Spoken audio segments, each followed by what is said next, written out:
5 kebiasaan orang Malaysia yang harus kalian ketahui, terutama kalau kalian yang mau bekerja ke Malaysia. Yang pertama, orang Malaysia selalu bertanya, makan dah ke? Contoh kalau kita punya kawan orang Malaysia ataupun rumah kita dekat dengan orang Malaysia, lepas tu kalau kita berjumpa, bertegur sapa kan, selalu mereka tanya, makan dah ke? Dah makan ke belum? Dia selalu tanya, makan dah ke? Makan dah ke? Kalau belum makan, mari makan dulu. Dia selalu belanja makan. Dia selalu tanya kita dah makan ke belum. Gitu. Yang kedua, orang Malaysia selalu bercakap menggunakan kata tambahan lah ataupun lah dan juga kan. Kadang-kadang bunyi kan ni dia macam n. Macam ni kan. Macam tu kan.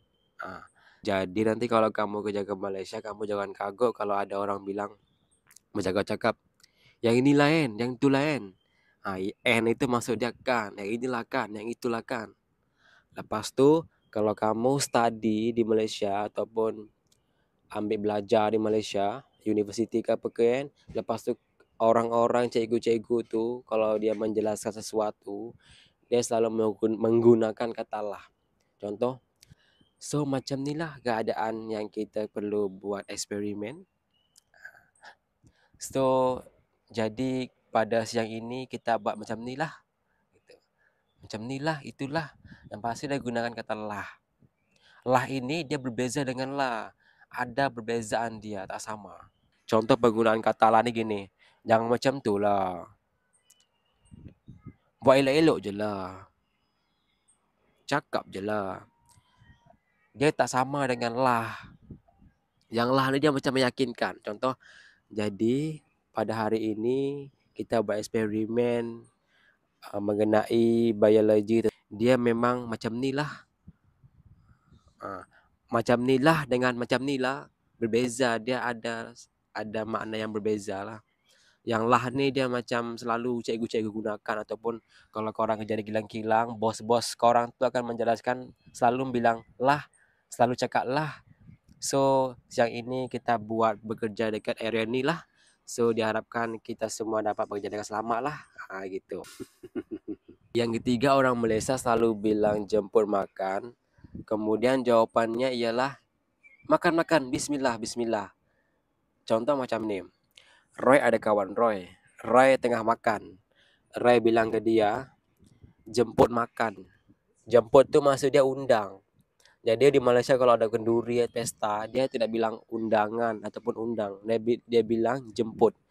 Jemput datang kenduri, jemput datang majlis kahwin, jemput datang majlis jemputan hari raya. Jemput makan. Mai makan dulu, jemput makan. Lepas tu kawan Roy tadi cakap dengan Roy, makan, bismillah. Bismillah. Kalau di Medan ada juga macam tu, tapi di Medan dia gini, iya enakin aja. Makan aja, enakin aja. Tapi kalau di Malaysia kebanyakan bilang, ya bismillah. Makan bismillah. Ya Roy, bismillah Roy. Gitu. Yang keempat, orang Malaysia suka banget nongkrong di kedai makan mama. Jadi di Malaysia itu banyak kedai mama. Dulu waktu orang datang ke Malaysia bingung, apa benda mama. Yang masak tuh mama ke? Tengok yang masak tuh laki-laki, kadang-kadang perempuan juga, tapi kebanyakan laki-laki. Mama maksud tuh apa mama? Rupanya mama ini ialah sebuah warung yang biasa orang panggil mama, yang dia keturunan India tapi Muslim. Jadi makanan-makanan yang disajikan itu pun selalu macam roti canai, nasi goreng mama, mie goreng mama, teh tarik, Milo. Makanan-makanan kampung pun juga ada. Dan dia mesra lah kalau kita lepak-lepak tuh. Lepas tu dia pasang sekali TV besar. Jadi kalau kita lepak situ ke seronok, kita boleh tengok kita boleh tengok TV, sama ada kita pun boleh main wifi. Kadang-kadang dia bagi wifi juga. So kedai mamak ni selalu buka 24 jam, tapi ada juga yang buka tak sampai 24 jam. Kadang-kadang dia orang buka sampai pukul 12, pukul 1, pukul 2 gitulah kan. Kadang ada juga pukul 11 tutup dia. Lepas tu yang pasti tengah-tengah malam tu orang Malaysia ramai yang datang ke kedai mamak makan malam.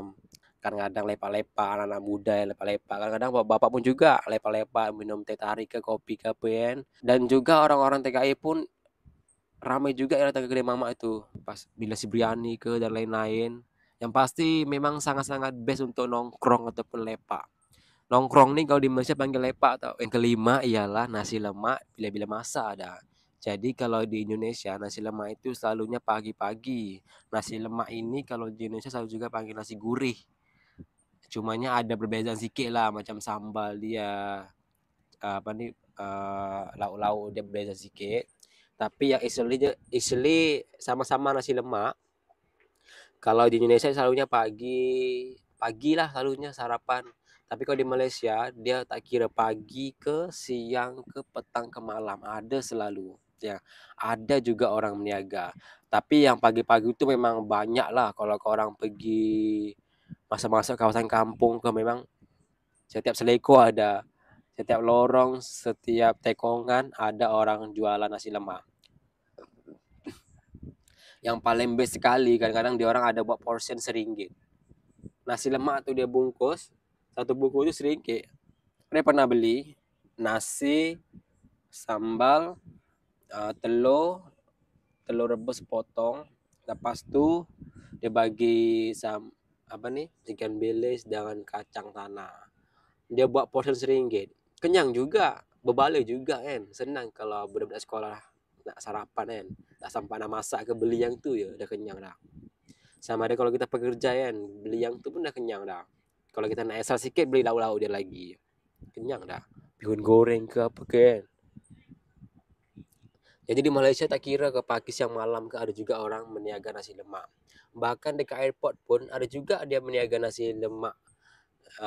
Nasi lemak ada yang nasi lemak tu dia sejukkan, kalau kita nak beli tu dia microwave lah, dia panaskan. Yang pasti di Malaysia nasi lemak tu sangat banyak dan sangat terkenal. Orang datang Malaysia memang nasi lemak ni makanan yang nomor satu yang paling banyak orang niaga, yang paling ramai orang minati. Termasuklah Roy pun suka sangat nasi lemak Malaysia, sebab nasi lemak Malaysia dia berbeza dengan Indonesia. Jadi dia ada cita rasa sendiri dan Roy sangat-sangat suka. So itulah tadi 5 perkongsian Roy mengenai 5 keunikan orang Malaysia yang korang kena tahu, terutama untuk orang Indonesia yang mau bekerja ke Malaysia, supaya korang tidak terkejut lah kan. Kalau korang suka dengan video ini, korang tolong subscribe, like, comment, dan share. Kerana Roy akan buat video mengenai Indonesia, Malaysia.